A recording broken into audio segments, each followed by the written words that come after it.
Welcome to Thursday Night Knives. I'm your host, Bob DeMarco, and tonight we're going to be giving away this wee banter right here. That's part of the Patreon monthly Gentleman Junkie giveaway. This being February, this is the February giveaway. The wee banter designed by Ben from Blade HQ. Looking forward to checking that out and seeing who that goes to. We're going to talk a minute about Bill Bagwell and another Quaken. I know you're getting tired of hearing me talk about it. I'm getting tired of having to talk about it. And then my state of the collection, I have three very exciting knives that are new to my collection. Two way more exciting than the third, but the third is also exciting. And then on loan, I got a couple of things in from Jock. Thank you very much, Jock. I'm enjoying having those here. And then we have a knife fight. Hopefully it's not me against me, and that will be Karambit versus Push Dagger. Jock, how you doing? Evening, everyone. Hope you are all well. We will have to miss this one tonight. Work commitments, but I assure you, I will watch it first thing tomorrow morning. Have a great night, gents. Cheers.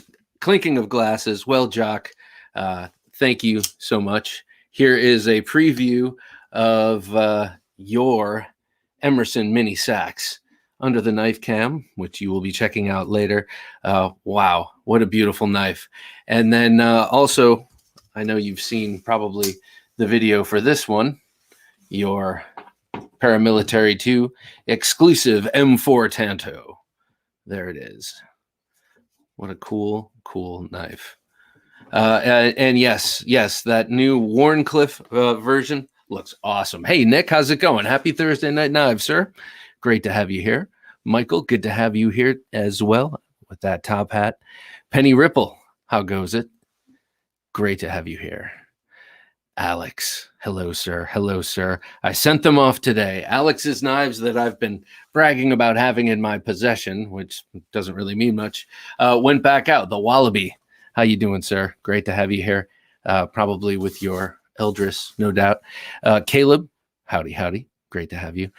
So yeah, that arch nemesis is now somewhere between here and California. Oh, it's probably still here. Hello, fellow knife nuts, says Blade Hobby. Great to have you here. Blade Hobby. Martin Gamboa, hello, sir. A new patron. Good. Well, let's hope you get it tonight. Beefer Baron, great to have you. Applaud and thumbs up. Well, man, I love having everybody here. It's been a great knife week for me. Oregon Knife Guy says hello, everyone. Great to have you, Oregon Knife Guy. Let's start with a pocket check, shall we? Skywarp, great to have you here, sir. Eclipse Bowie, I knew you'd be talking about that. Hey, Joe, Knife Whisperer says, what's cracking, fellow knife freaks? Delicious hot coffee. Durdoy. What's going on? Well, how you doing? It's great to have you here, Durdoy. Let's do a pocket check today. I had 4 knives on me. Benjamin Belkin is here. Hey, fellas. Chris Wolf, good to have you here. Love your streams. Thank you. Appreciate it. Shredder, hey, guys. How's it going? Great to have you here. I got a couple of things you might be interested in this evening here. So today, I had a ridiculous 4-knife carry. It's kind of been like that the last few days. I've been back. Hey, John, good to have you here, sir. I've been back in my regular routine, and I've been craving variety during the day that I was getting during quarantine. So glad you're feeling better, Bob. Thank you. I'm feeling much better. I appreciate it. Alex, how's it going, sir? How is it going? Today, my front right pocket was the beautiful, and I am not going to get rid of it, even though sometimes I threaten myself to do so, Riot K2. Hey, Manny, great to have you here, Manny Z. It's got this beautiful bronze anno. We have Dillip. Hello, Bob, Jim, everyone. Hello, sir. Great to have you here. This, I got this one because I wanted the blue one with the sort of katana sort of styling in the handle with the diamonds, and they didn't have it, and they had this, and I got it, and I was like, it looks like kind of like a dragon, but oh man, great handle. I really fell in love with it. I've had it for a few years now. One of my favorite Tantos. And I love the grind lines. Impeccable. I mean, this is a great, like, I don't need another example of a Riot unless there's another one I want. You know what I mean? Like, but this will hold down the Riot end of my collection for right now. Love that knife. I was carrying that, and in my back left pocket, I had this, the Pilar 3. Love this little thing. It's not that little. It's a nice sized knife. And a lot of people have mentioned that it reminds them a bit of a Spyderco, and I concur. But it also reminds me a lot of a Pilar. So dig that knife. And then I had 2 others. And it's because they're brand new, and I just can't get enough of them. First is this. Let's see if I can do this without destroying things. The Lucha from Kershaw. What a cool knife.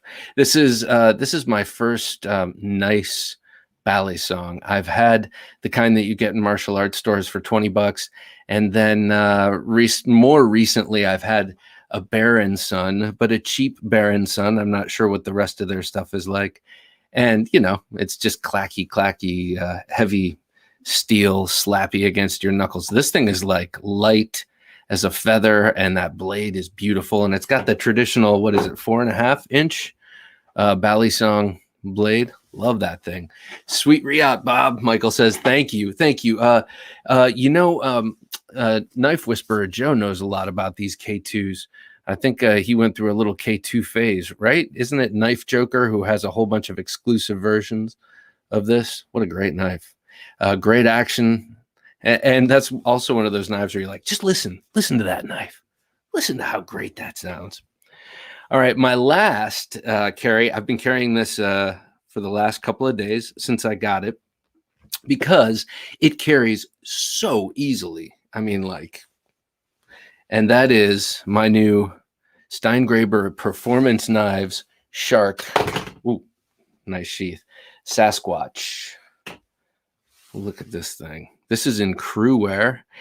Tell me, people, what you think of crew wear. This, I got to say, I mean, the most impressive thing about this knife is how incredibly, yes, the K2 is absolutely amazing, Joe says. I agree, sir. How absolutely amazing Alex ground these knives. I mean, this knife is fully flat ground of very thin stock, and just flawlessly thin, and just comes to a great, amazing edge. It's what, like 2.5 inches, 2 3/4 inches in blade length. Just an incredible.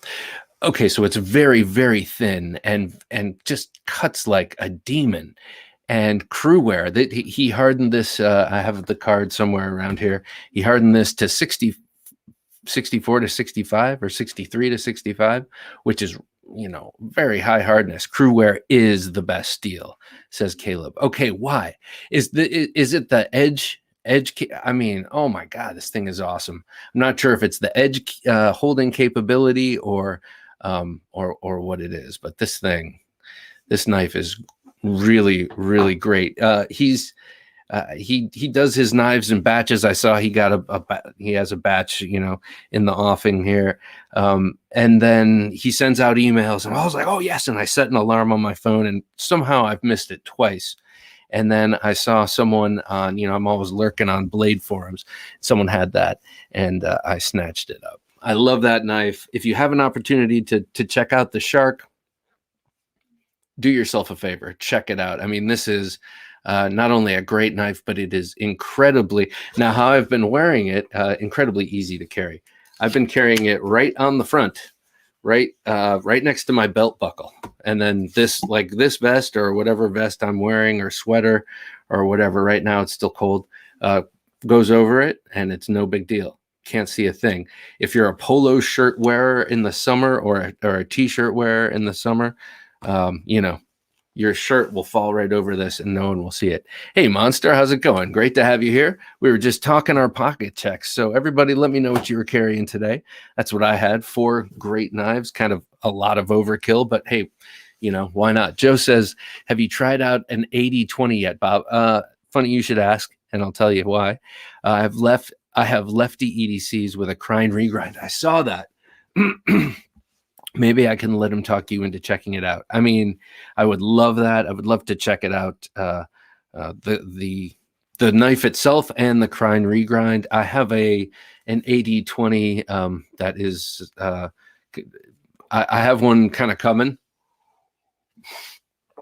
What I mean by that is like I have one kind of reserved, and hopefully it will be made and in my hands soon. Nick says, it's fun diving into your expansive knife collection, Bob. Really love the collection videos. Thank you. I just did the Spyderco video. I think maybe that's what you're talking about. And yeah, it's I'm constantly auditing my collection and looking through it and being like, can't get rid of that. That was a gift. Can't get rid of that. Can't get rid of that. Cut myself with it really badly. And I have this whole memory around, can't get rid of that. Can't get and sometimes when I do that, I realize, okay, I have a sub collection like I do with the Spydercos, and I thought I'd show them off. But thanks, I like doing those. I like the cold steel and the tops and all of them because I'm getting rid of no cold steels. That's kind of my policy, but getting rid of a couple of tops, and by getting rid of, I mean like hand wringing and pearl clutching, but getting rid of them just to fund a couple of. To back fund a couple of things, perhaps is the way to say it. Anyway, in Conway, howdy, Bob and Jim. How are you doing? Good to have you. Thanks for getting me into Bark River. Oh, Bravo EDC and A2. Nice. My carry now.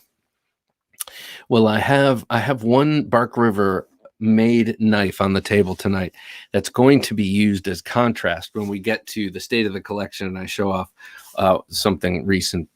That is amazing. That is now mine. Penny says, Para 3 lightweight. I need to get a Para 3. I need to get a lightweight. Actually, I think it'd be great to get a lightweight. Oh, what the hell is it? Not the ambitious and not the the tenacious. A lightweight tenacious in S35. I've seen that somewhere. It's okay. Para 3 lightweight. Nice choice.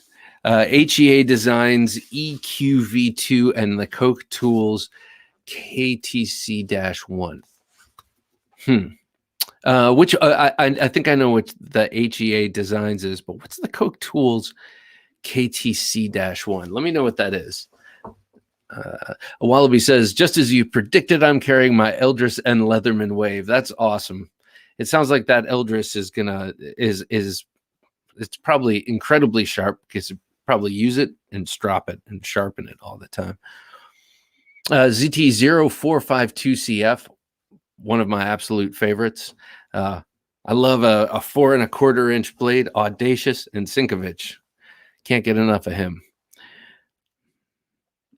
Schnitzel Unu, small German fixed blade, Kydex front pocket, and Groman featherweight Zytel lockback. Nice. I like Groman. I know. I'm not sure if I know the featherweight. And Schnitzel Unu. I've never heard of that. Schnitzel Unu. Hey, Chris, good to have you here. Blade Ogre, not carrying yet,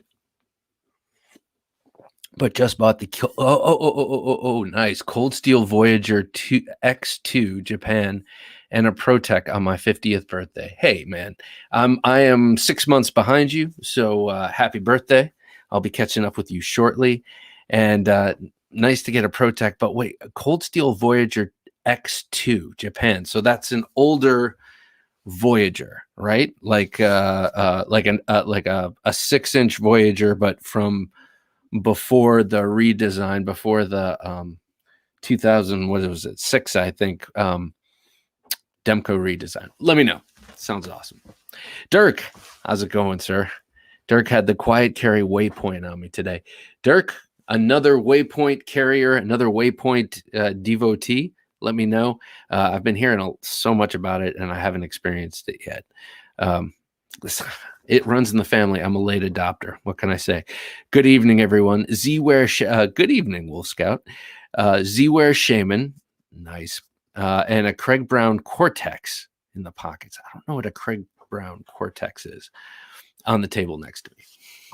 Yeah, that's the same thing. I've emptied all my pockets, but I can't be like totally empty pocketed because in case something happens, I got to run out of this room, and I didn't have a pocket knife in my pocket, it'd be crazy. So I take my pocket check knives out, and actually in my pocket at this very moment is the Appalachian, but all day it was all those other ones. Welcome to my head. Benjamin Belkin says, rocking my Beer Scout today. Very nice. Very nice. The Beer Scout. I was just thinking I needed that on this very evening. Oh, no. That's the beer and sausage. The Beer Scout. Oh, okay. It's like the cap lifter, but it's got a bail, right? QSP Penguin Blue Jean Micarta. Very nice. And Victorinox Tinker, probably, well, no. Pioneer X is my favorite model, but I love the Tinker also. Hey, Nick, how's it going? Crewwear Shaman. These are the ones with the beautiful natural tan canvas micarta handles, I think, right? Those things are awesome. Rex 45 Shaman. We have a lot of shamans or shamans. Which is it? What do you prefer, shaman or shaman?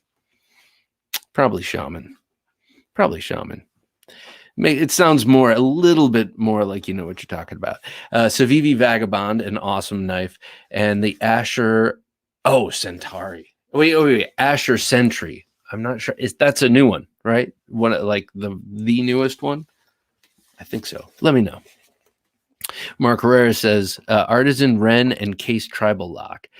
Tribal Lock is a beautiful looking knife. I have heard mixed reviews about Case's. Not their Tony Bowes collaboration versions, but right, because there's a really high-end Case Tony Bowes Tribal Lock collaboration, but then Case also makes a Tribal Lock, and it's kind of one of their higher tier knives, production knives. But I've heard mixed reviews about the QC on those knives in particular. Any does that resonate at all? Let me know. Dilip says, hope you're feeling better. I am very much, sir. Thank you very much. I appreciate it. Carrying the Finch Holiday in white bone. I love that Finch has bone on their knives. I love that combination of the modern in both mechanism and material, but also the hearkening to the materials of classic knives. And the Rovivon A24. What is that? That sounds cool. It sounds exotic. Let me know. Martin Gamboa says carrying the 462 today. Nice.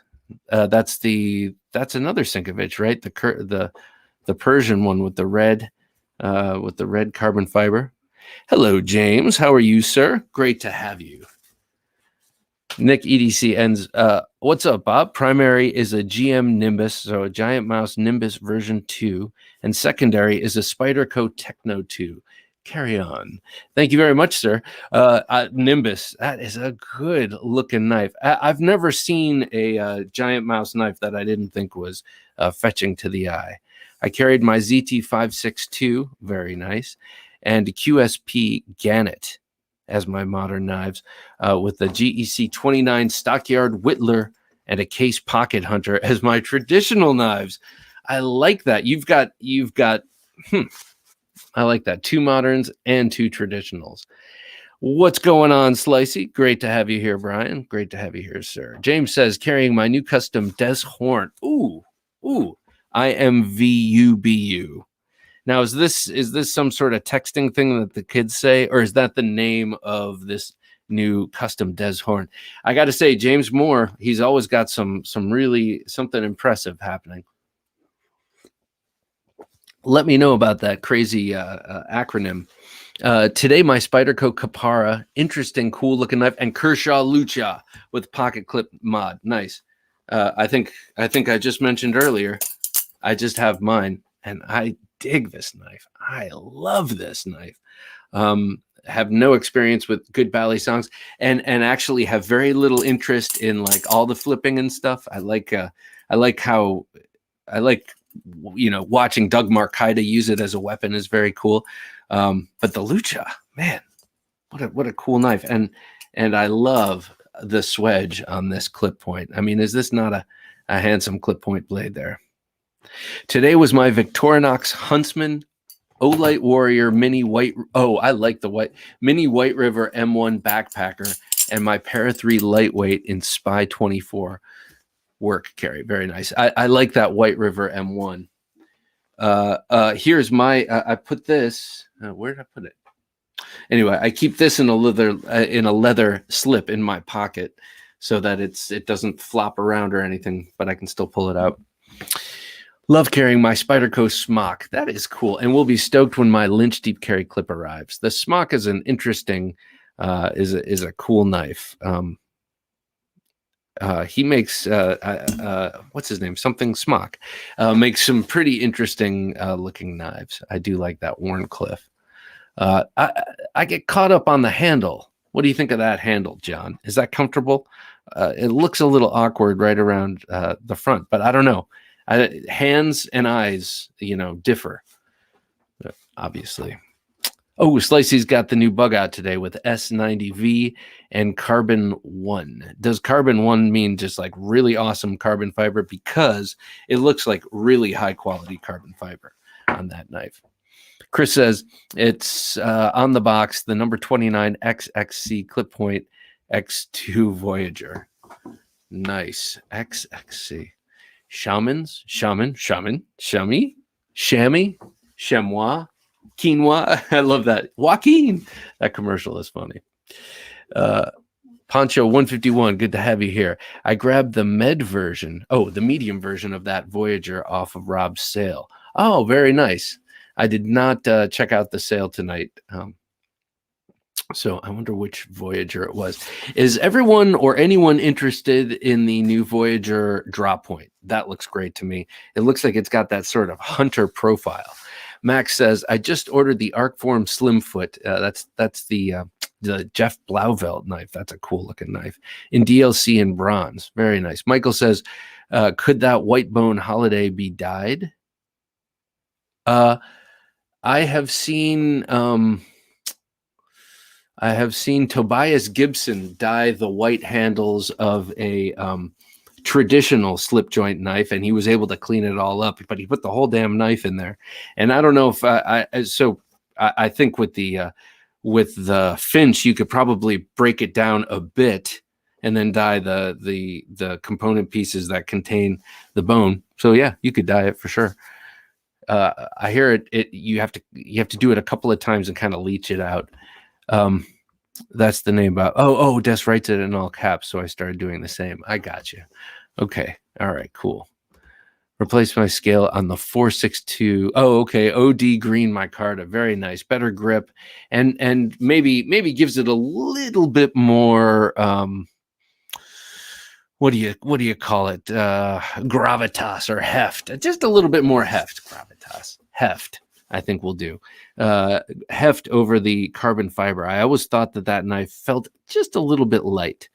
Bill S., how's it going, sir? Still digging the Super 15. Hey, hope you're well. I am well, and there's no need for a knife fight. Karambits rule. Very nice. But push daggers. Time tested, sir. At least I like the myth around them. Hopefully that myth is true. Mark Herrera, how's it going? Bob, my tribal lock has no issues, but next one will be in the CV blade will be my preference. I really like their CV steel. Case does a great CV steel. Or I should say their CV steel is great. It gets so sharp. It patinas beautifully. And I think it holds a better edge than their stainless steel. I also think that they take better care when they're making them because they make fewer of them, personally. I don't know if that's true or not. Wolf Scout says, Bob, the Cortex is Craig's newest model. He's a one-man CNC op in Washington State. Builds his knives all in-house. Check him out. Geez, man. I always have 1,000 notebooks around here, and I don't. Okay, I'm going to write right here. Okay. Remind me of what the name of the knife is. I'm sorry, not the name of the knife, the name of the outfit, and then I'll write it down. Sorry, Bob. I'm waiting on the arrival of a Civivi Damasticus. Ooh, that sounds good. That must be the Asticus in Damascus. I love that knife. That one was the gift from my brother-in-law this Christmas. Great knife. I was just carrying it around this past weekend. Hey, John, how you doing? John is a new patron. Hello, Bob. In tonight's pocket is a Benchmade Stimulus Auto. The Stimulus. I'm not sure if I know which one that is. Is that a new one? I like that. I love the their one. I have the AFO, but there's one that I like better, the composite one. It's like a lightweight composite one that I think their first one. Brown knives. Okay, thank you. Sometimes I have to write on my computer and then I have to clean it off later. Hey, how's it going? That fellow there. Hey, gents. He says, all right, I think it's time. I think it's time. Mr. Fileto, another one of the contestants here. It's great to have you here, sir.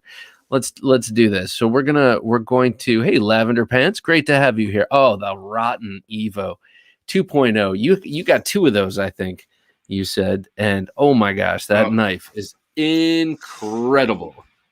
What is up, Alex? How you doing, What's sir? up, man? I'm good. Great to see you. Great to see you too, Bob. How you feeling?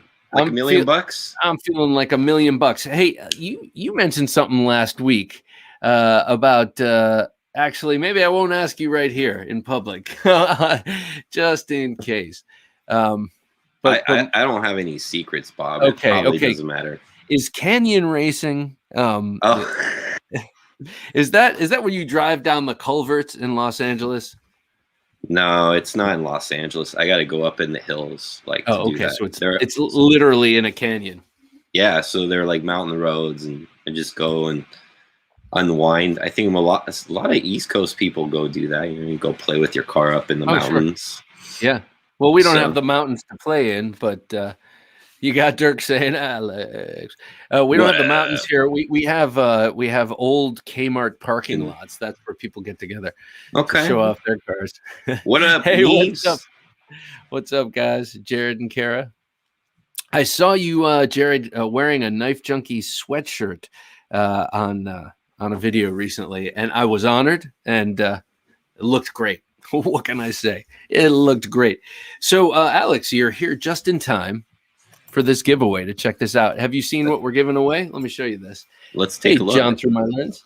So this is the Wii Banter.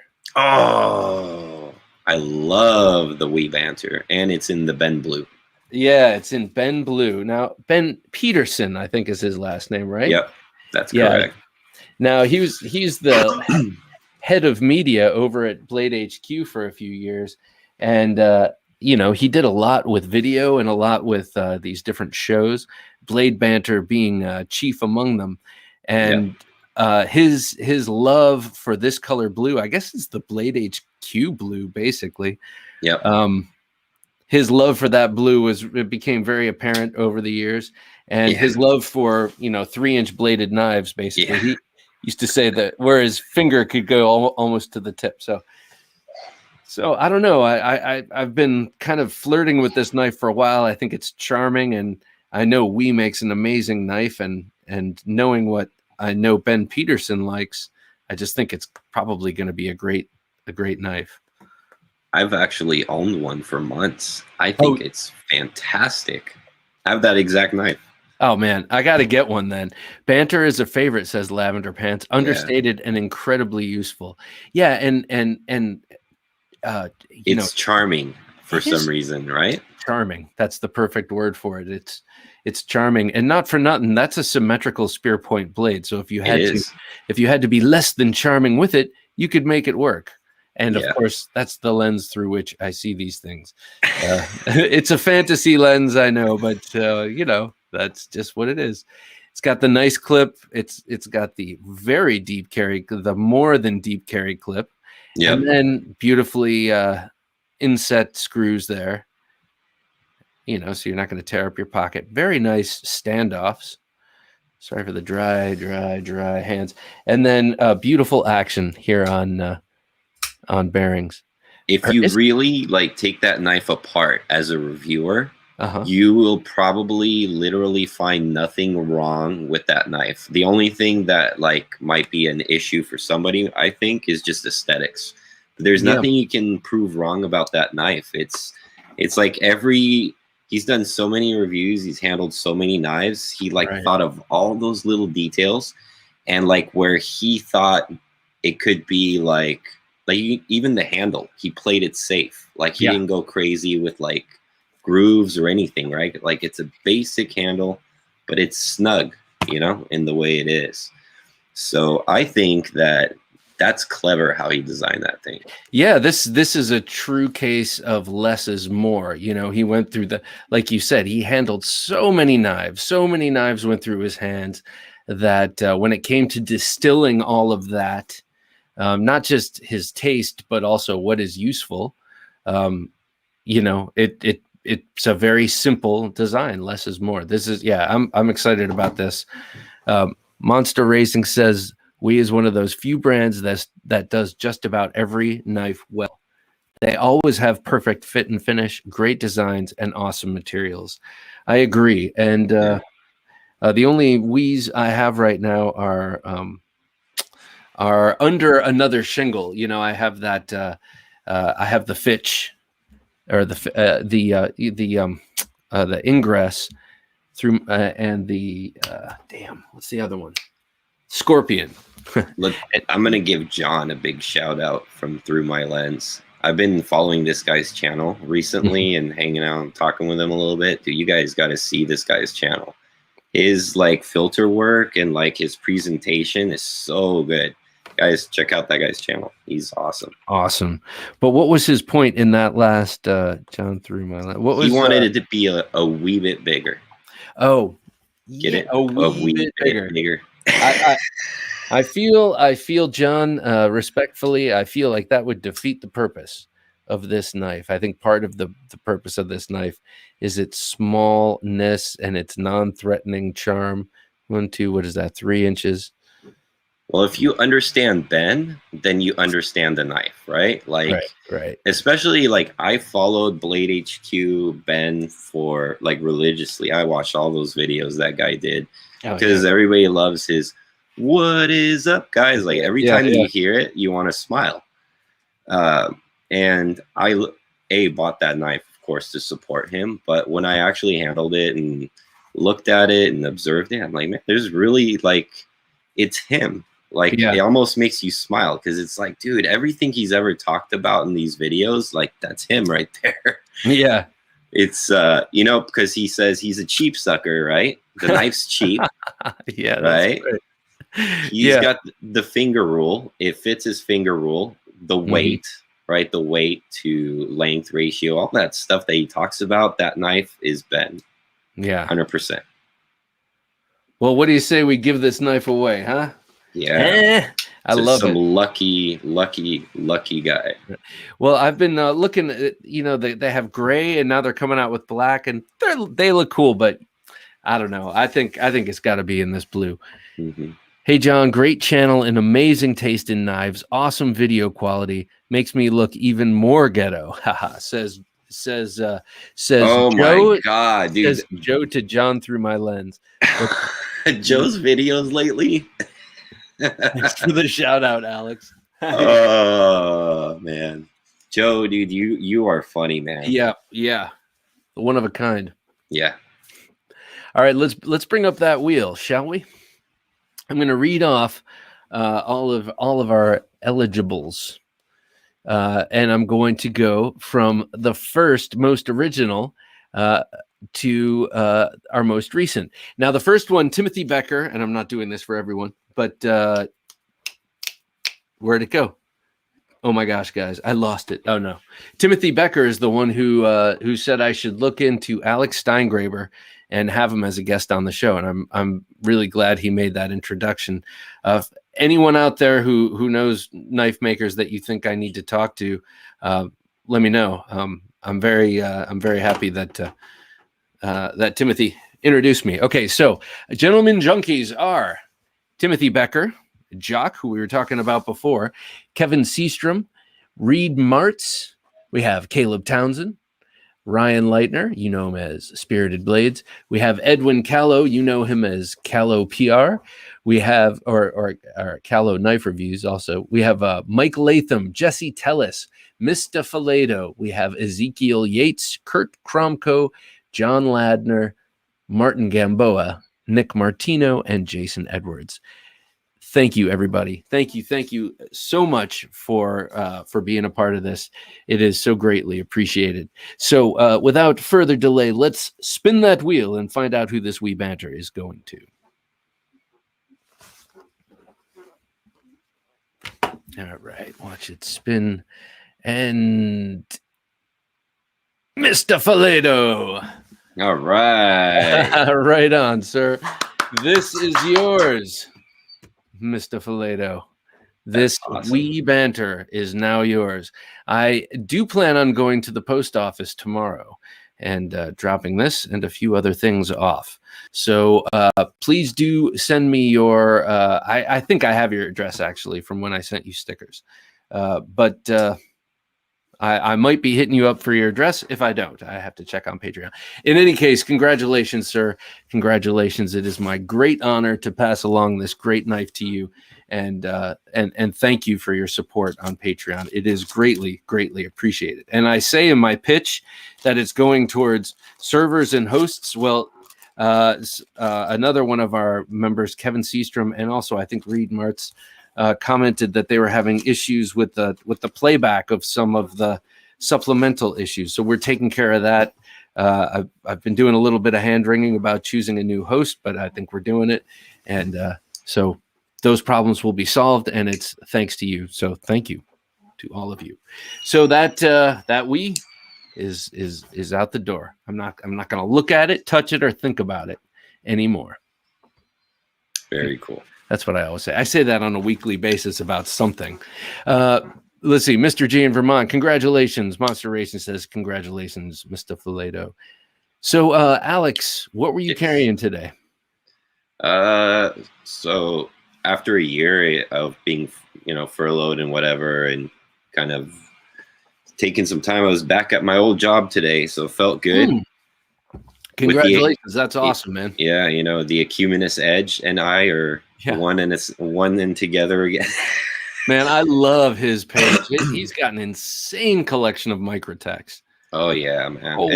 It's getting into Emerson's now and Borkas. That's his thing. Oh, nice. Yeah. And he's modifying Borkas. Like, he's spending it on like $1,800 knife, and then he's going to go and have some other guy work on it. I'm like, dude, you're crazy. Sebastian Bork never. He better not find out about it. He's gonna. I know. I'm just kidding. There's a funny story. I'm gonna tell. Gentleman. There's a funny story. Remind me to tell you on the side about that. Actually. Okay. So. Anyways, so what were you carrying? So I decided to carry the Koenig Arius in the Style 55 configuration. Yeah, it's pretty, nice, simple. This, for some reason, this milling pattern always, like, I'm a car junkie, so like concept cars and stuff, it kind of just had like that vibe for me. Yes. You've had this one for a few years, I know. I actually had a different one. I had a blue one that he did a custom laser work for me on, and a mini goblin, and I traded both of those for this one. So these go for usually a little bit more than a regular Arius, just because of the milling work. So it was almost like a dead even trade, I guess. But then he felt bad. He's like, dude, you gave me two like really cool one-offs for this, and this is just the one I've always wanted. So he even gave me like a Lynch pry bar and some other stuff, which was really nice. But very nice knife. Beautiful. Joe, have a good night, man. We would have loved it if you jumped on, but let's try next time, man. I'm not going to get to see those guns. That's right. Ask Alex if he found his screws. Alex, did you find your screws, sir? I got that coming. I don't know why you brought that up, but I guess we're going to have to bring it up. So I did I don't know if you noticed, recently I've been trying new videos. I've been releasing a lot of stuff. And so I'm doing this segment where I do these mail calls, right? Oh, yeah. And so my most recent mail call was Blade Banter's knife, the Solaris. Uh-huh. And then I bought the carbon fiber and the green accents, right, and all that stuff. So I do this unboxing video and everything, and then the next, or like 2 days of it sitting there with the accessories, I'm like, dude, I gotta film me like putting the new parts and scales on, right? So then I go to film the scales, and I get the bright idea that I'm gonna do this video while like I'm gonna tell jokes. So it was actually coming out pretty good. I was kind of like having fun doing it. And then when I was literally, I had a mix up with the reassembly, which made it even funnier. And then after I finally figured it out, my wife and my daughter come in and all hell breaks loose. And my daughter jumps on the table where everything was. And I lost 2 screws and a spacer. I was like, no.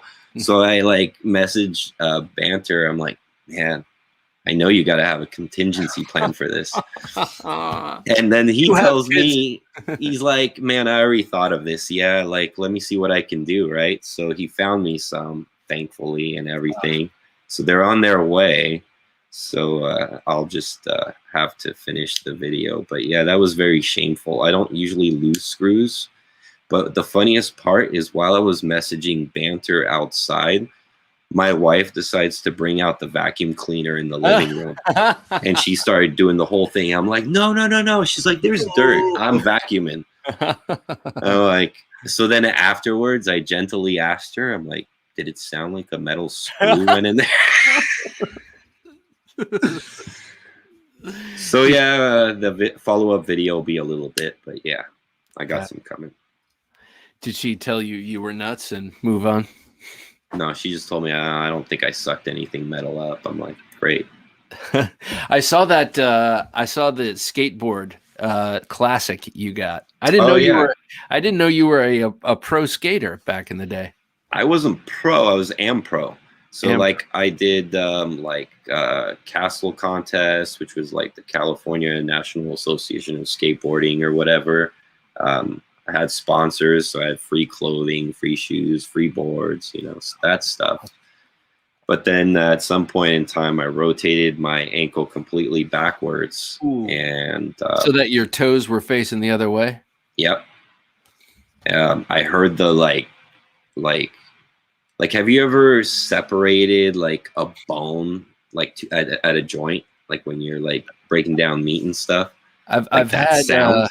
Yeah, I've had my shoulder pop out and then go back in, and it had a crunching sound, if I remember correctly. Yeah, it's like a weird crunch sound. Knives, man. Hey, what's up, Spirited?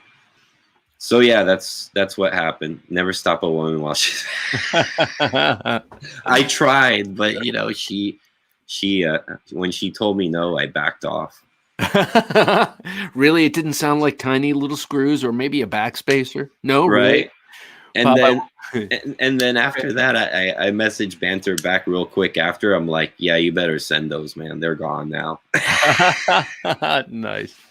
Skywarp wants to show us his new Eclipse with the Bowie blade. Cool. Something I've seen just in Slacy's video from yesterday, I believe it was. What? I used to be a huge skater, Monster Racer says. I got free decks too. See this, man? I got, that's cool. That's cool. I'm just basking all the in the reflected cool because my experiences with a skateboard were never ever skating and then having to skate all around Pasadena for a week as transportation and then never skating again after that. So it was a painful and terrifying experience for me. Oh man, I loved it. I started really young and I did. I don't know, out of like 60 or 70 kids, I was usually in the like top 20s, top teens.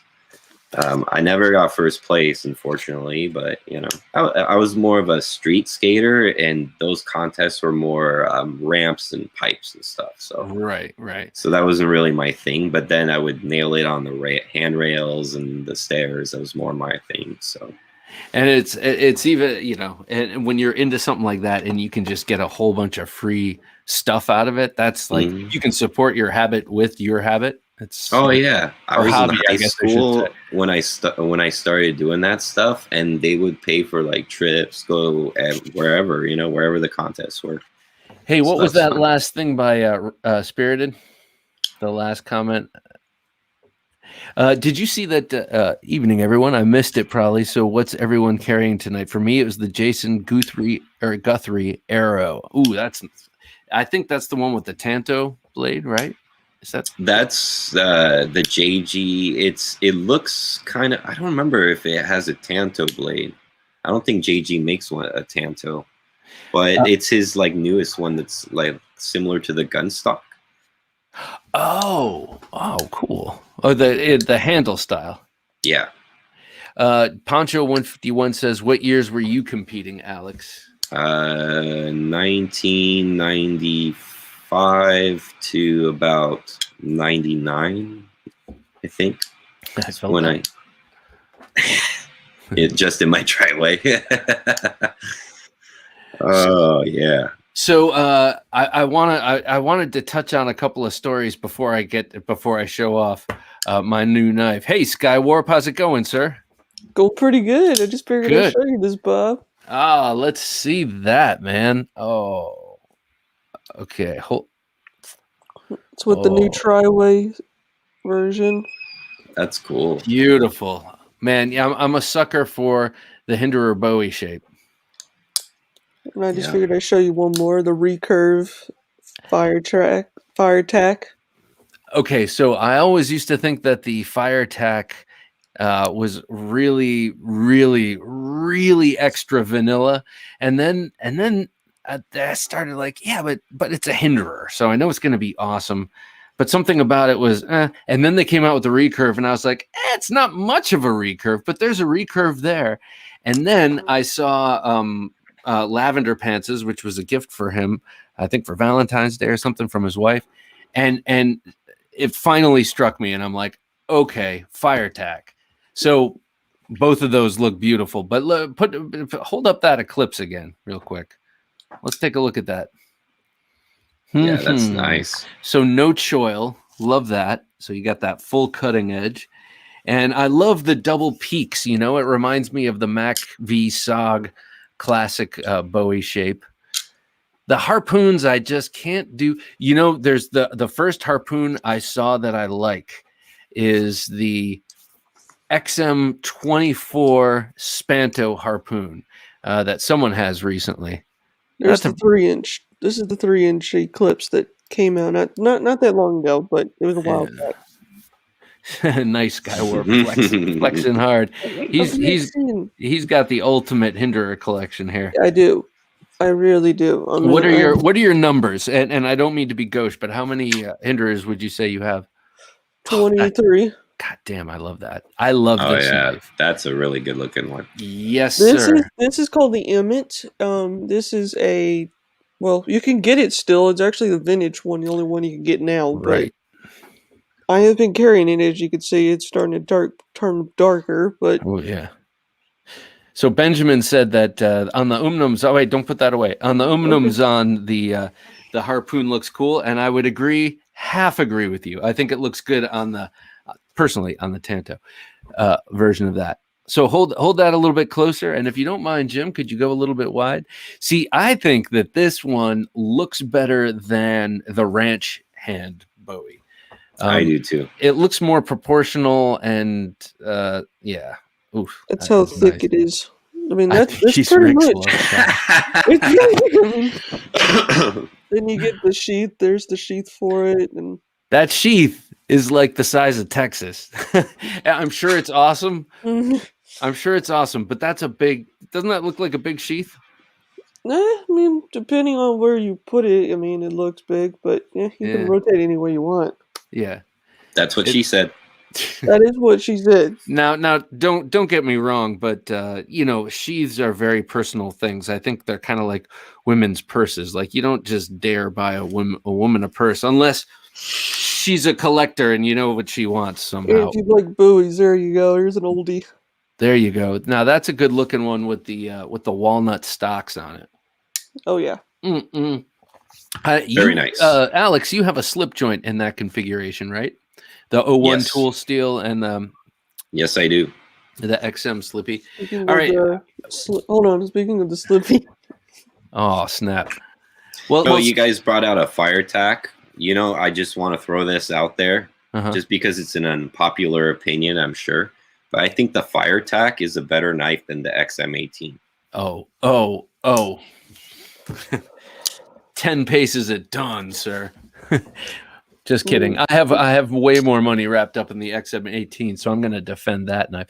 Look at those. I mean, yeah, the fire tack, I don't know, it's starting to grow on me. It's more of a knife than an XM18. Okay, Professor is exactly Alchemy 1 is the first guy that the first one that I saw and said, I really like that was Lavender Pants, but Alchemy 1 was the first guy who kept doing videos about it. He likes it too. Yeah. He definitely likes it. But if you really look at them next to each other and you put them in like side by side, I mean, you really don't have to like be a knife expert to look at one and the other and just say which one looks more like a knife, right?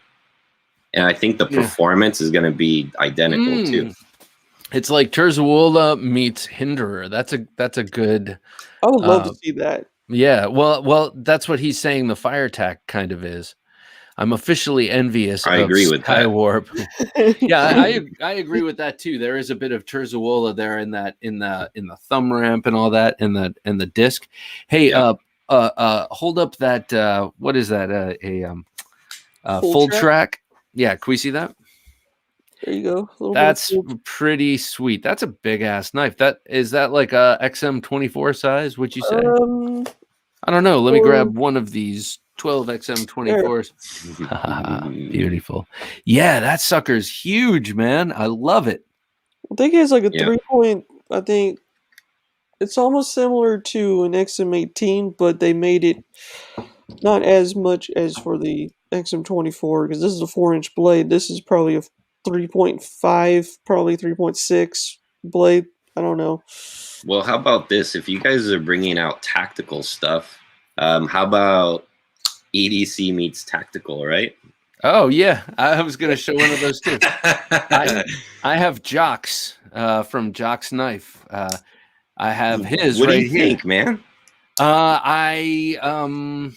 on, man. Come on. I find it, Bob, tell me. I find it very compelling. It's super sharp, both the flat ground portion up front and the hollow ground portion here. Very, very sharp. If we're gonna get in the weeds about it, I wish the swedge didn't come as far up. But design wise, I love it. You know, I'm gonna love the Warncliffe even more. Now, last night I brought this out and showed it to my wife. She's not a she doesn't know paramilitary 2 from anything else. And I say, you know, she's looking at something else, and I say, okay, honey, okay, without any reaction, without any delay, tell me what you think of this knife. And I showed it to her, and she's like, it looks off. That was her comment. It looks off. And I was like, what looks off? And she's like, the blade looks too small for the handle. And I was like, didn't you meet your wife in a knife fighting class? I did. Okay, so then she knows what she's talking about. Yeah, to her, she's like, it looks like the blade should be longer. And that's kind of how I've always felt about the PM2. But I do think that the Warncliffe is going to look pretty darn cool. I think it's cool, Bob. I mean, like, it's I would this be if I was going to buy myself one pocket knife, this would not be the one, right? Right. Like compared to everything else out there. But if you're like kind of like collecting them like we do, this is kind of cool. It's like a kind of piece of history, I guess, because they're not going to do these for long. Right. I did a video of this, and I had it with my Yojimbo that is in the exact same setup. And Shredder loves Tanto blades. Yeah, me too. It was in the same setup, and together they looked nice. Benjamin says, is it invite only to be on video chat? No, you just go to knifejunkie.com/join and just put on headphones. Something else I have from Jock that is coming my way before it goes his way is this mini sax from Emerson. And I got to say, Emerson mini knives are just so lovely and luscious, and they're just I just dig them. Yeah, they're almost like little toys, except they're as fat as a regular Emerson. They're small, but they're as fat. And what a great little knife! Great blade profile too, man. Love that knife. Yeah, that's really well done, and that tip looks fairly robust considering. the design. Hasn't everyone met at least one female at a knife fighting class? So yeah, it was yeah, right. It was a Jeet Kune Do Kali class, and that's where I met her. Yeah, that's right. And one of the first things I did was stab her in the boob by accident, and I was just like, "It's okay." And I'm like, "I'm so sorry. I sorry." Dirk says, with a training knife, obviously, with a training knife, a dull wooden knife, but still, that's not a comfortable thing. I personally don't love the compression lock. Interesting. It's definitely not left-hand friendly, I don't think. Of course, you can use your thumb. You can, but you have such a tenuous grip on it when you do that. But I do agree with Alex. Well, first of all, the black with the jade, I love. But I think... if someone said you have to design the Paramilitary 2 Tanto blade, I think they nailed it. But like I said, I just aesthetically, I don't like a swedge that comes up that far. The rest is history, says he. Yeah, exactly. That's how we settle our differences. 10 paces at dawn. Okay. I actually like the high swedge personally. I mean, I don't know why I do, but because I mean, I get what you're saying, but then like it has like that kind of like angular, like uniform angular thing going on. I don't know, man. I like it, but and the other thing I want to comment too is the coating. I like the coating on this. Oh yeah, it is. It's actually really like it's got a little bit of shine to it. Like it doesn't look like flat black Cerakote or like looks durable. Yeah, is what I'm saying. Ryan, it worked out all right. It worked out pretty well. He said, this one is actually a little bit on the matte side, and it looks like right there's just a slight, sneeze or hiccup when the guy was sharpening it, but that's definitely a fart because it's only on one side. Yeah, it is. This thing is incredibly sharp. Okay. I have a knife of mine that I have to show off, and it's one I've wanted for years, literally, and then I finally did it and got a new one. Yeah, she is. Jeet Kune Do Kali, compelling. Okay, here we go. Ready? It's this. It's a Randall made knife, and this is the. That's a legit Randall, huh? Yeah, this is a legit Randall, and it's new. And I got this from Knife Center. Occasionally, they'll get a little dribble from Randall made knives. Now, if you order one custom, it's a handmade knife. You wait 5 years. Everyone knows that. It's kind of like part of the deal.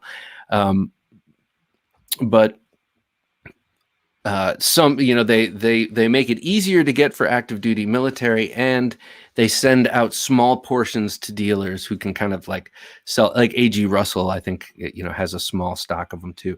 Anyway, the point is, I wanted this so badly. I was lurking. I was stalking it. And then I got it. And what it is it's the number 16 handle. This number 16 is a dive knife. So it's the number pattern 16. They start with the pattern 1. That's the classic fighting knife, and this is the number 16 with the classic number 1 blade. And that's beautiful.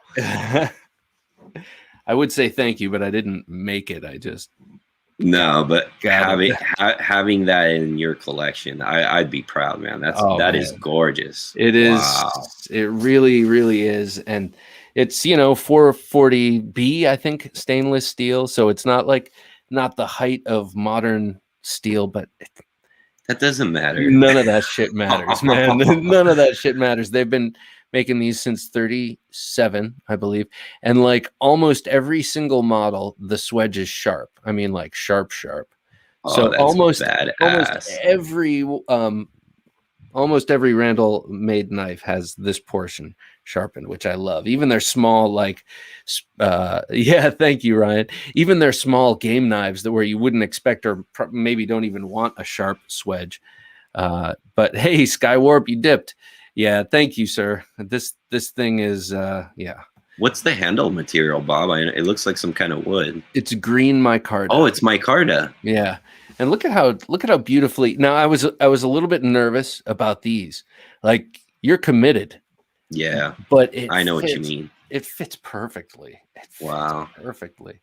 And I feel like it would fit well in larger hands as well.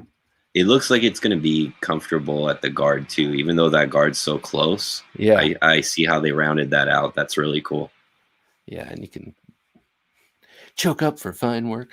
No, so the story. A lot of GIs in World War II carried the Model 1. That's this handle, but with, that's that blade, but kind of more with this handle. Now this is a Bark River Knives made Blackjack brand, kind of Model 1, Randall Model 1, except here we're dealing with convex grind like all of Bark River knives, and then no sharpened swedge, a very, very dull swedge, which is the one thing. Thank you, Zebulon. That's the one thing that always kind of stuck in my craw about this knife. I was like, they should have put this sweet convex edge on the swedge too. That would have been perfect. I'm sorry, Jim. Can you put that last comment up? Wow, that thing is beautiful, Bob. Thanks, Blade Hobby. I remember when you got that one. This one here, yeah. And now Alex, because it doesn't have screws. Exactly. He's not going to lose it. He's poking it in, man. Yeah. Digging hard. Oh, God. You're grossing me out now, man. So I'm wondering, man, do I sell the Blackjack? No, man. For what? You don't, do you? For what? I love it. Alex, you've been going through a bit of a sales kick lately. I think the liberating feeling of clearing space and clearing, it's clearing mental space too. Yeah, but I still have like 8 book spots this year, so I'm back to like the full stress mode. And none of them I made recently. Like, these are all like from like last year. One of them's from like 2.5 years ago, I think.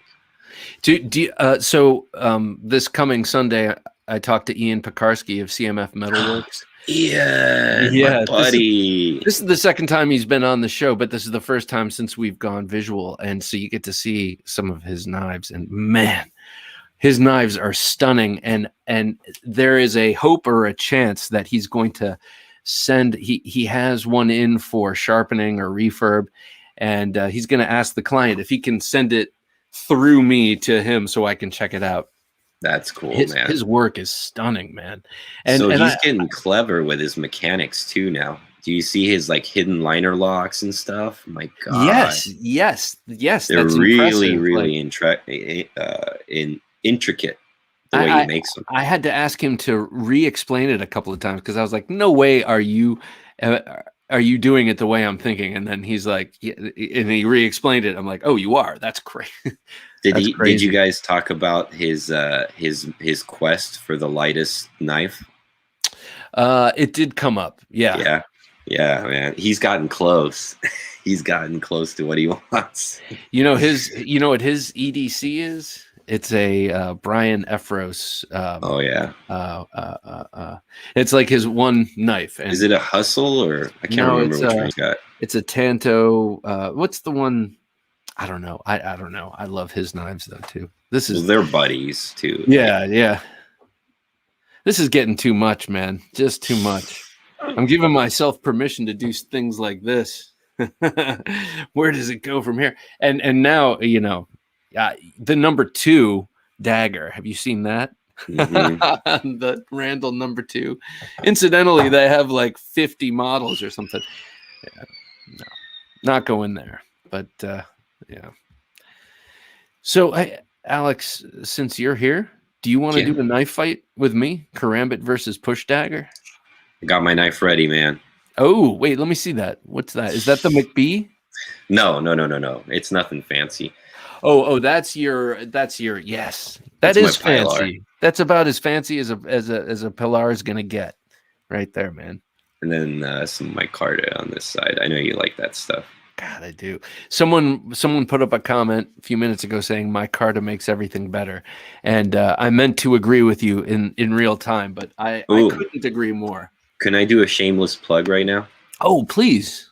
So I am working. Everybody liked that carbon fiber video a lot. The one like is carbon fiber played out. Yeah. So I'm doing a little piece of historic on micarta.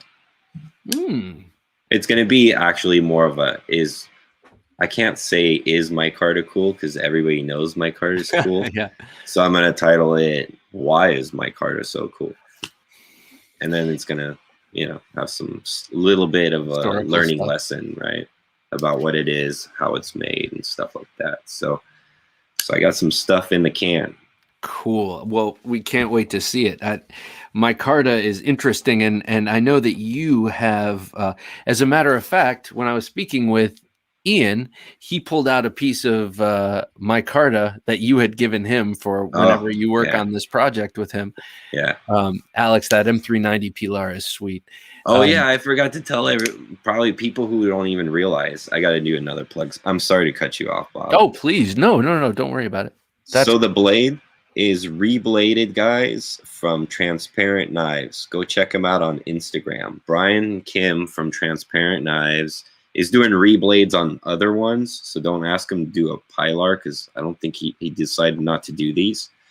But this is a custom heat treat at 64 HRC. Oh, wow.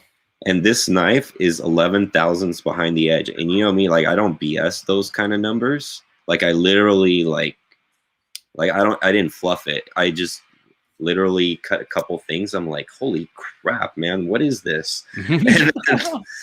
And then so I took the tool and I measured it, and it's hard because it's got like that tiny little edge. So to check the thickness behind the edges, it's almost non-existent. Yeah. But this thing's a laser, and he actually even improved the way the knife functions.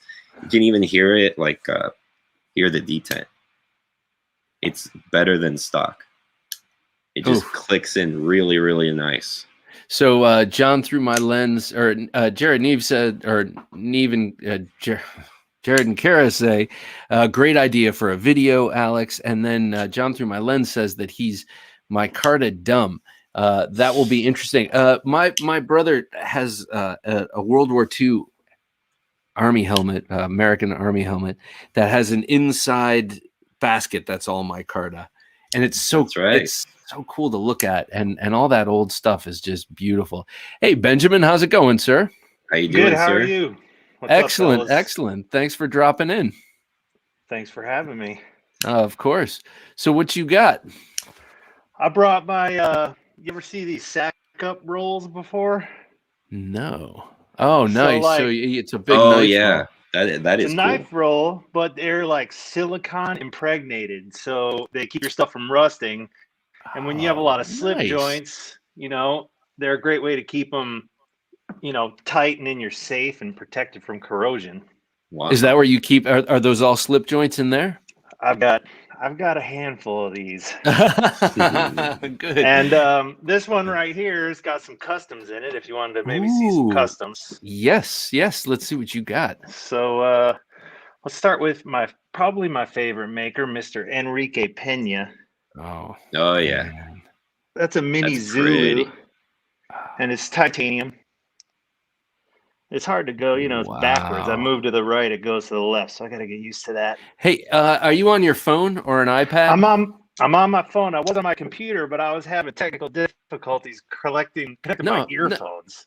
It's all good. Turn your phone sideways. We'll get a better view of the knife. Full view. Good call. Let me resituate myself here. All right. Good idea. So let me there it is.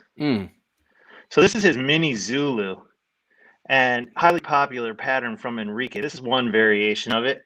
He uses CPM 154. Is what he uses. I love the way he does his sharpening choil. It's clean and clever. Yeah. His grind lines and just his eye for it is excellent. So here's that same knife, but let me see here. That's Bog Oak. Oh, yeah. that So looks if you're good. kind of more of a traditionalist, right, and you want something a little more traditional, but yet something you don't get on a GEC, you got that ancient Bog Oak. That's so nice. And that shield and the bolsters, that is beautiful. That is really nice. Integral bolsters. You know, just beautiful. Nice. There's a guy from Ukraine I think you would really like. Hit me up on Instagram if you're interested. In, I got to look into it. That's why I can't remember his name off the top of my head. But it looks the stuff you're pulling out. I think you should check this guy out. Here is here's my camera. Ooh. That's beautiful. Is that a Lanny's? No, this is a trapper. This is about 3.5 inches closed. So it's not anywhere near as big as a Lanny. To show you a Lanny, here's a titanium Lanny. Ooh, man. So they're it's definitely a big boy. Oh yeah, it's wider. It's considerably wider. Considerably wider. Like look at the blade on the Lanny. Oh yeah. Damn, that's nice. Right. Is that a full custom Enrique Pena? These are all full customs. He hasn't made these solid titanium slab customs in several years. He probably won't do them again. What's cool about Enrique, he kind of moves on to something new, and he doesn't really revisit much what he does in the past. So this is the trapper. And like the grinds are just that blade is just and like you can hear it. Yeah, that thing sounds beautiful. It just walks and talks, baby. Oh. And then we got let's see what else we got. Here's a titanium Barlow jigged. Ooh, gosh. Dirk, all right. Gotta bounce, guys. Hey, Dirk, have a great night, man. I'll hit you up in a bit, Dirk. Great to have you here. Oh, with God. A spear. That is so nice. It's hard to beat. Yeah, God. That jigging is I'm sorry, can you hold it up? Sure. I just want to see that jigging up Absolutely. Close. Look at that. Yeah, that's amazing. And he's not there like that is a really cool pattern that I would love to see in some autumn bone too. I mean, that jigging pattern I've never seen anything quite like that. He's really the only one that does it like this. And he's got some jig bone out there with this jigging. He just doesn't do it much. And a lot of it was in the past. I like how he does his faux bolster too. Yeah. Right? Looks clean. Yeah. So here's the first one I ever bought from him. This is my Carta. Ooh. That's really nice. It's a paper micarta. I have a big collector of GEC, and I thought that was good enough, until I caught a sight of this thing that he posted a picture of, and I just had to have it. Yeah. And that really spoiled me. I'm feeling that with people like Birdvis knives, Nick Timpson. His slip joints are like, I look at them and I'm like, oh God. And same thing with Jared Oser. I'm sorry. God, his knives are just unreal. Who's this? More Pena. That's what is that material? This is Jig Micarta. Jig Micarta. That's really cool. Toxic. He dremeled the whole thing, huh? Yeah, I don't know what his technique is exactly, but it's all done with some tool, and you could tell it's by hand for sure. It's by hand, one little hole at a time. Right. It's got this like mean blade on it. Let's see that blade. Oh yeah. So that's a blade shape that is on some of the current knives that you can see on production knives. What is he? I love that. Is he calling that a Warncliffe? What is that? I think it's a sheep's foot because it's got a blunted front edge. It looks Hollywood. Hey, what's up, Hollywood? It looks like a speed. Here, hold it with the edge down. Sure. It looks like a Zephyr. It looks like a speed train or something. I don't know, man. Something about that it looks like futuristic made in the 50s. Like this is in the future, knives will look like this, Yeah. That is beautiful. So here I The got shield more on that goodies. micarta looks awesome. Agreed. Yeah, right. And like the jig micarta with the shield, and it's a shadow pattern, and it's got a screw, so it's like mix of modern and traditional. Like he just nails it. I'm a big fan, and I was able to acquire, being a feverish collector, some of his older work. Some of his older work. Oh yeah, look at that. That's his take on the old Remington Trapper, it looks like, with the bullet on it. Bullet pattern. And it's got like the joints are real close to the surface. And it's got like his older stamp. See if I can get that. So the guy I was going to recommend for you, because it's got that similar kind of, and he does hand customs with like fat carbon and all that stuff. His name is Alexander Vitrov. Looks like that's probably not going to pop up, is it? Yeah, I think I've seen him post on Facebook. So he does post on, he does post on Facebook. I've handled one of my friends bought one. I handled it. It was very, very, very impressive for the price. I gotta say, 3 blades in there. Is that holy a stock crap? one? That is a Eureka cattle knife. Eureka cattle knife. So it's got like that's the it's Eureka got that right there. Yeah. There's that jigging, by the way. Oh god. That's very nice. These knives are making me queasy. No, because it's like, man, it's like a whole nother world, and I've had just the slightest taste, not with a custom slip joint, but with god, look at that jigging. Isn't that just crazy, man? That is cool. That's and like very, very nice. It's got look at that blade. That sheep's foot blade. It's just like, and then the pen. Beautiful. Yeah. Wow. So, okay. What is the, without going into too many specifics, what is the scale of your collection? Is it all custom slip joints, or do you like fixed blades and all sorts of other stuff? Or good question. So I've got a lot of variety in my collection. I'm primarily a slip joint collector. I have like triple digit GECs. I've got oh my god. And by the way, follow me on Instagram, BennyB357. I've been posting a knife out of my collection each day. Beautiful. So you can check that out. BennyB357. Yes, sir. All right. I really love the number 15 pattern. That's the one I collect. Oh yeah. And I have a bunch. I just recently posted all my beer scouts. I have 16 of the 18 beer scouts that they released. Oh, nice. So I started with GEC. I fell in love with the 15, just, collecting those like crazy. And then it led to these customs. As far as tactical knives, I'm left-handed. So it really cuts out a lot of options for me. Lucky you. It really is lucky me, honestly. Like, thank God for Chris Reeves making left-handed locking knives. I have something to choose. Yeah. Well, you can always do fixed blades. Fixed blades. I've got some Falkniven fixed blades. I thought those were cool. I got some SEs.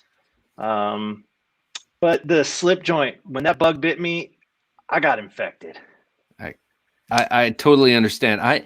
Here's a 15. I wonder if you have.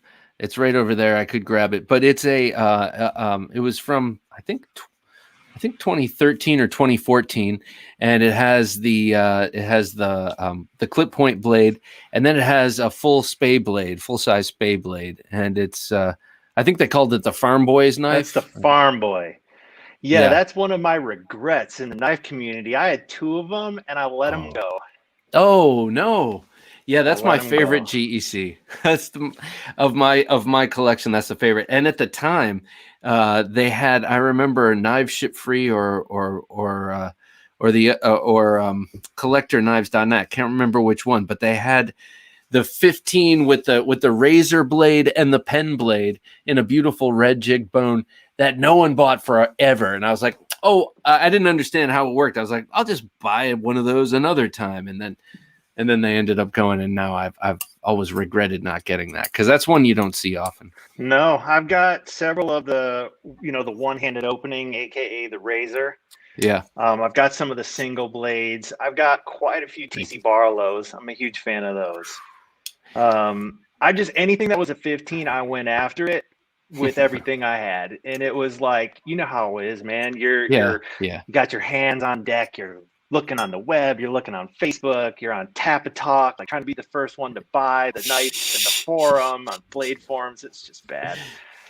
You know, for me, it's John likes your molding, by the way, behind you. Oh, thank you. Yeah. For me, it's like, no way am I getting that. That's like ugly. And then the next minute I'm like, God, actually, that's really beautiful. But there's no way I'm gonna pay for that. And then suddenly it's like, I'm buying that. You know what I mean? Like I can go through a number of different I don't know, crazy sort of states of mind. Alex, didn't you recently get a TC, one of the TC Barlows with the gold handle, with the gold flexors? I didn't get one of those. Oh. I think you're thinking of AKB. Rose gold. AKB got a couple of those recently. He's been posting. Okay. I got one of those the urban jack or urban, or what do they call it? The one with the single blade with the with the beard comb. Urban jack. Urban jack. That's the only reason I wanted one of those, I didn't get one. I have the beer and sausage that takes care of that kind of knife for me, but I saw that they had it in that green spring jig bone, which I love so much. That sometimes it's like tractor bone or whatever, but that bright green, God, it's so beautiful.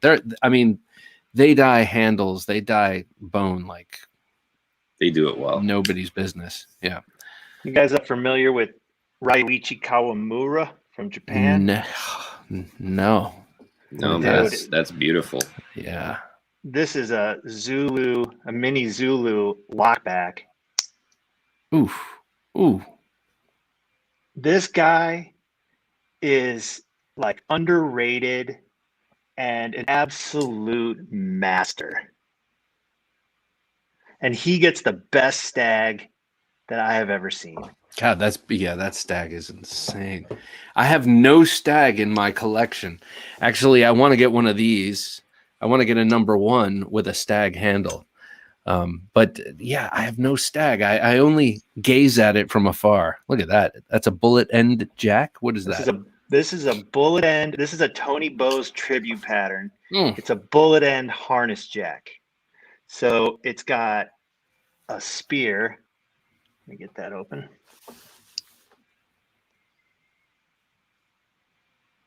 Oh, I like that spear.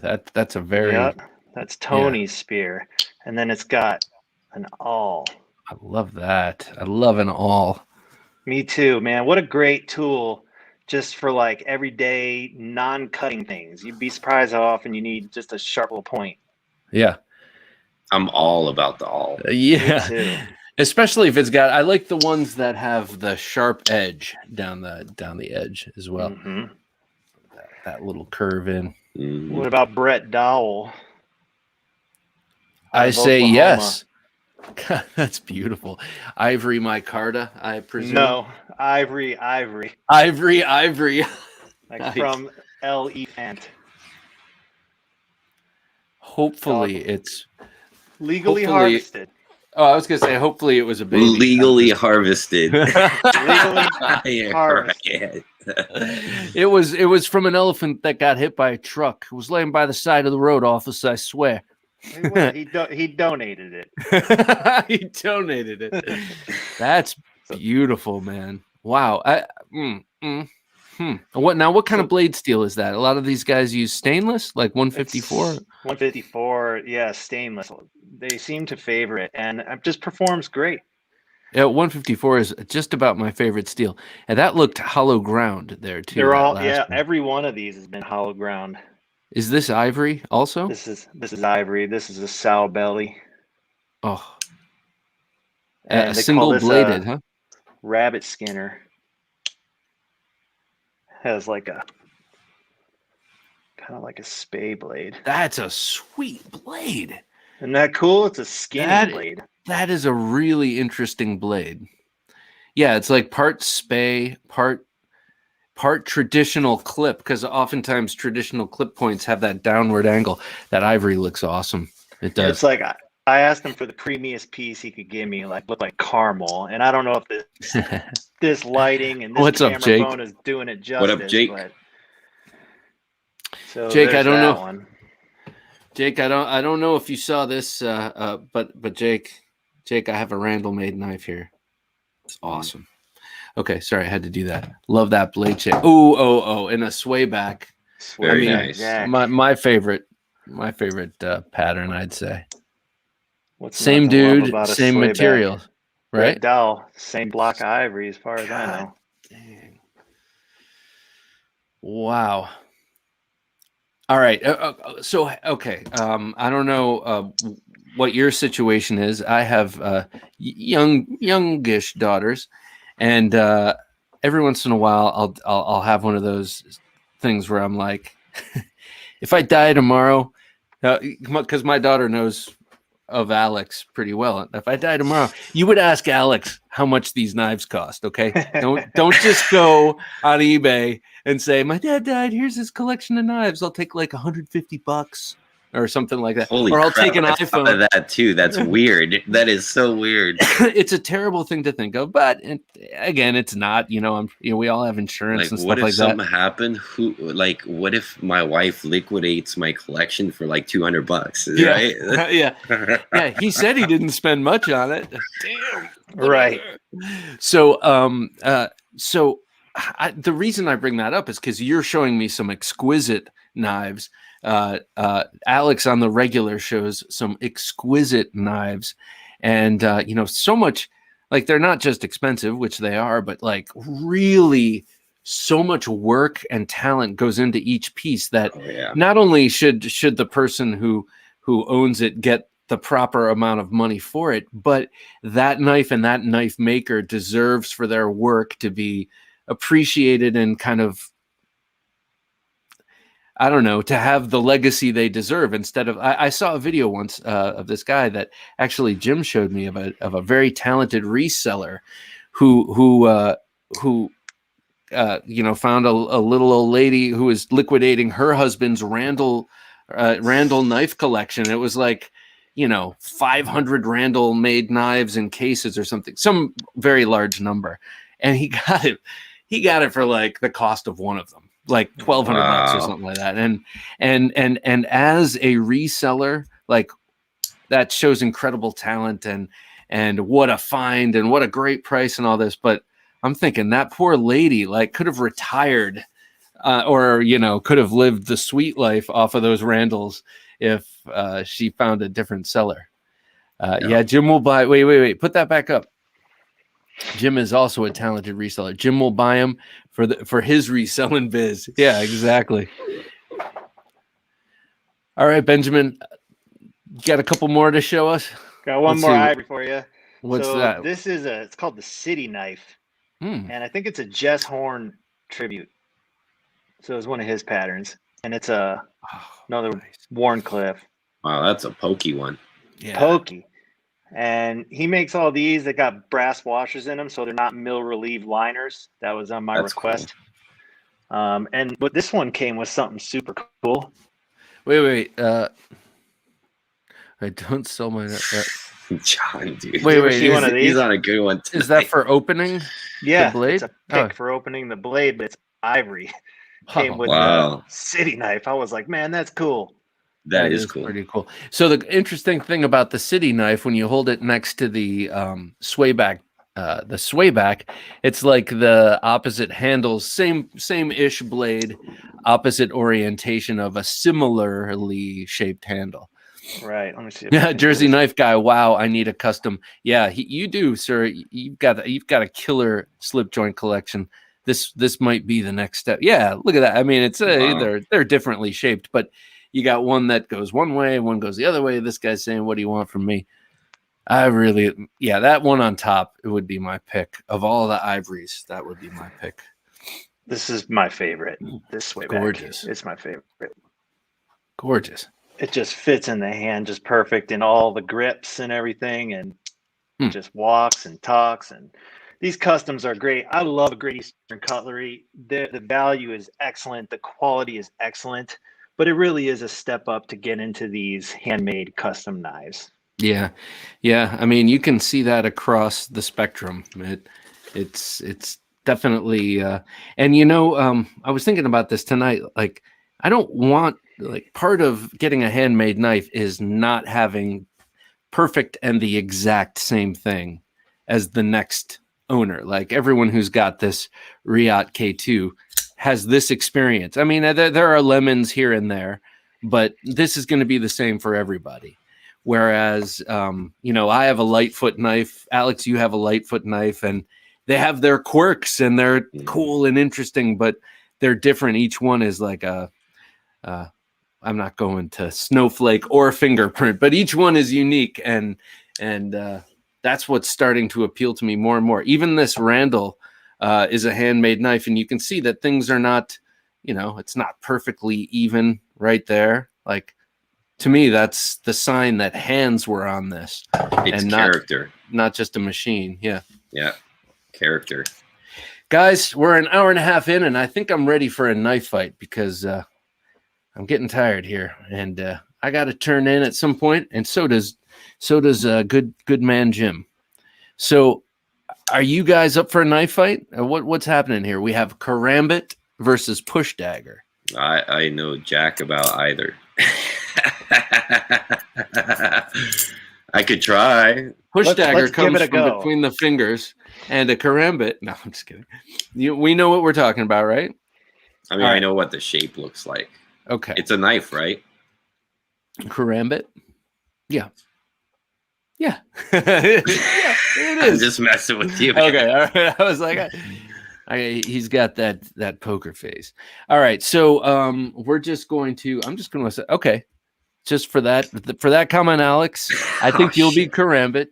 And actually, Push Dagger, I think, suits Benjamin. He's been showing all these classic traditional knives. A Push Dagger is kind of a classic traditional knife as well. So, with 1.5 minutes, that's too much time, man. Yeah, okay, but let's give it a shot. I don't know if I can talk about a Push Dagger for 1.5 minutes. But okay, all right. So I'll give you 1 minute. Zach, thank you, sir. Zach just gave a super Zach stuff $4.99. Thank you so much, sir. That's awesome. Greatly appreciated here. Zach is the Benchmade master. The bench. Oh, all right. I'm going to write down a list of questions, Zach. Zach knows everything and owns every single Benchmade ever made. I'm probably exaggerating, but only by a little bit. But coming close. So when I was showing off this Lucha, he must have been like, "Oh, I got some Benchmades for you to try." I'd love to try a Benchmade, a sweet Benchmade Bally song. Never had. I can send you one, Bob. Can you? Yeah, I have. All right. I'd love to check it out. No problem. All right, so let's do this. Alex Karambit in 5, 4, 3, 2. Karambits are good. Okay, no. ladies and gentlemen of this fine establishment, I would like to plead my case of why Karambits are superior to a Push Dagger. A Push Dagger can only be held in one manner, and most of the time it sits between your hand in a really awkward and weird manner. Although they do have a slender piece, I just don't find them very useful as a knife, but maybe more as a weapon. Now, if you actually want a knife and a weapon, I would pick the Karambit. I think it's superior because although it does have a curved blade, it still serves as a nice long cutting edge. And 5, I'll leave it at that. 4, 3. All right, nicely done. All right, Benjamin, it is your turn to defend. That shouldn't be hard to beat, man. All right, you're on the Push Dagger in 5, 4, 3. What I won't do is make the case for a Push Dagger as a utility knife because it is a weapon, and it is a better weapon than a Karambit. It's easier to conceal. You can put it in your boot, along your belt, the small of your back. You could even probably hold it in the palm of your hand when you're an inch away from someone who's threatening you. And all it takes is several thrusts into their midsection or ribs to end that threat momentarily or in a moment's time. With a karambit, you need to basically get your arm across in order to slash through your opponent. But with a push dagger, it's just several short thrusts and you are in business. So if you're looking for a good self-defense knife, let's go with the choice that has stopped the threat for centuries, the push dagger. A lot easier to sharpen too. All right, I like that. I like it. So if you want the convenience that has been harvested throughout the ages when thrusting into the ribs, check out the push dagger. Hey guys, I was smiling while I was saying it too. There you go. Trying to sell you a push dagger. That was kind of terrifying. John says push dagger. John says push dagger. Now, something I thought both of you were going to say, and neither of you said, and the reason why I paired these two up is that they're both obviously weapons, and they both purport to or are designed around the concept of being really hard to disarm. One of them has a ring around your finger. The other one is gripped in such a way that it's just, very, very hard to get to the handle to do a disarm or anything like that. That's a very good point. Oh, knife is a weapon. So that's kind of where I thought both of you were going to go. But speaking of this, and I just wanted to make a quick mention since we're talking about knives, fighting knives. Karambits were meant to hook, and push daggers are easier to use and more natural when adrenaline is pumping. You can still do 4 jabs with karambits. But yes, you can. Yes, you can. I find that this raking in motion is more natural than that raking out motion. But anyway, we were talking about fighting knives and knife fighting, and Bill Bagwell just died this past week, and he was one of 4 founding members of the American Bladesmith Society, and he was known for his bowies, his long, slender bowies. Who's that guy? James Keating, who's a renowned Bowie knife fighting expert, used to love Bill Bagwell's long bowies. These long, slender things with long, back edges sharpened. So he died this past week, and I just wanted to make mention. And I saw in Ontario, let's see, in the late 90s and early 2000s, Ontario Knife and Tool, up in New York, made the Hell's Bells, 2 different versions of the Bagwell Bowie. And I saw one on Blade Forums the other day for $350, like right after I spent some other money. And I was like, oh, damn, because they're very hard to find. And it's a tribute, right? Yeah. It's kind of cool. Yeah. It's got the coffin-shaped handle, and it has this big sort of C-shaped guard and a little Spanish notch. Oh, God, it's beautiful. I love Bowie knives. Hey, one last thing. Did I mention to you, Alex, we have Hogtooth Knives on this week? He's a Marine Scout sniper, former Marine Scout sniper turned knife maker. Well, he's been making knives since he was 12, and he's well into his 40s. But I ordered from him a custom knife. Did you? And yeah, it started as something small that I could afford. And then basically in a conversation with my parents, they're like, your 50th birthday's coming up, get what you want. And I was like, So I'm he's making me a loveless, double-edged, loveless sub-hilt fighter with a patterned Damascus steel handle and a stag handle, blade and handle, and the double edge. I've always loved that knife, that loveless design. I mean, and so there you go. That's going to be my beautiful, man. That's going to be beautiful. Thank you. Yeah, thank you. Thank you for thinking of it and spending someone else's money to have someone else make it for. What am I saying thank you for? But it will be a great 50th birthday present also from my parents. They listen to this show, not this show, I don't think, but the interview show. So it's always, so I'm lucky that now they're like, oh yeah, we'll buy you a knife from that guy. He was a great guy and we like his knives, and okay, keep watching the show. So Bob Lovelace actually is from the same city I'm in. He's from Long Beach. Oh, and And the way, because my friend works for the city, and when he passed away, like all his assets and stuff, it all kind of, sadly, a lot of it went, to the state. That's terrible. John, thank you. John Through My Lens just gave me gave us here at the Knife Junkie a $4.99 super sticker. Thank you. Really appreciate it. Very cool channel to check out, guys. Awesome, he's a cool dude. John Through My Lens and Benny B 357. Benjamin, thank you for coming on. It was a pleasure. Please come back. I'd love to see more of your great collection. I know we have Oregon Knife Guy is one of them. I know we have a lot of guys who like traditionals as well as other knives. What's this say? I'm sorry. Sometimes for me, it's the Madison Barlow. That's probably my favorite slip joint that I own. That's an awesome one. That's a great knife. Yeah, Bob, I found your. Oh, sorry, I didn't mean to cut you. No, I was going to say I'm with you, Oregon Knife Guy. Take the push dagger, but what were you saying, Benjamin? I was saying, I found your channel recently, and it's great, man. Like those interviews you've had with some of these knife makers, that is gold. That is gold. Thank you, man. I really appreciate that. It's Absolutely. It's so cool to meet these people.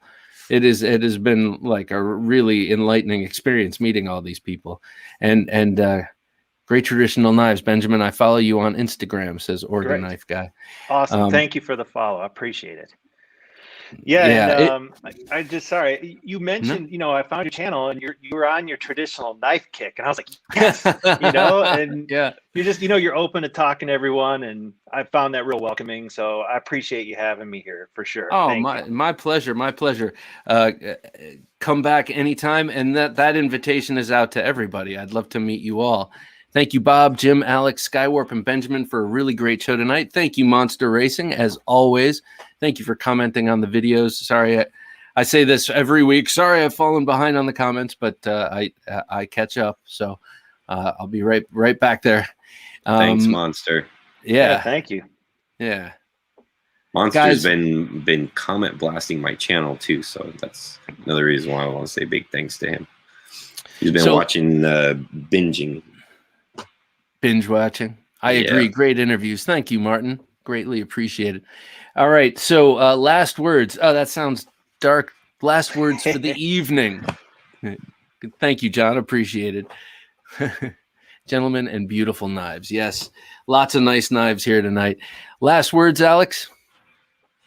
Don't take dull for an answer. That's great. I've got to use that. Benjamin, anything to tell the wider world or the people who are watching at the moment?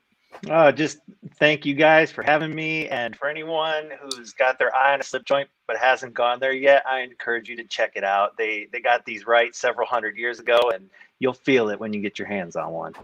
Man, look at this guy glow when he's talking about slip joint. That's awesome, man. I love him. All right, everybody. Well, for Jim working his magic behind the switcher, for Alex Tissot of Alex's Knife Box on YouTube and Instagram, and Benjamin Belkin, Benny B357 on Instagram, I'm here to say have a great week, and we'll see you on Sunday. Take care. Take care.